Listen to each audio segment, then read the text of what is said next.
Tanawar ko din mga guys. So, tanawar ko ng has. Kaya nga magpatay na ang maong piso na sa langgam. Pero buhay pa na siya. Guys. Nalingos pa. Nagpakilo yung taon siya. Kaya patay ng kuwan.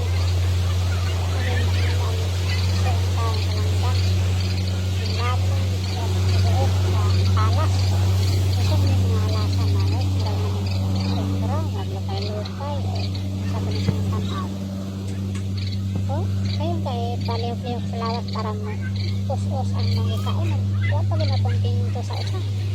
Hindi mo kan pag isa. Kain na po niya ang isa. Kain na. Kaduhan na. Kalangkan. Patay na. Pero pili guys. Pili guys. Yun na rin yung talang. Talang.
Puro may nakaon, hawagin mo rin yung puro pinakaon ang tulo kat piso yung taon sa langgam.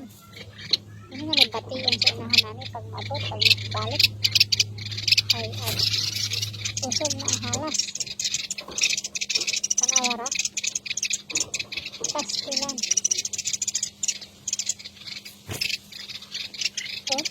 Ini tak pagod siya basig na apa yawa naman yun mana nilakaw na siya. Naana ang inahan sa langgam ang taon kaloy nagdala para ba yung taon makaon sila yung piso pero pag-abot niya asa ka may piso yung taon pagkagrabe yun ang halas mo diligid pinilan pag mo ano yung nakasulod ano yung nakasaka pusan mo yung saka iyan ang lurot kung sutag nag-uol kayo ang inahan sa langgam itong itawag pag niya ang mga piso na kainan ng napa pero wala na rin tayo pagkaloy para to mga guys, salamat sa pagtama.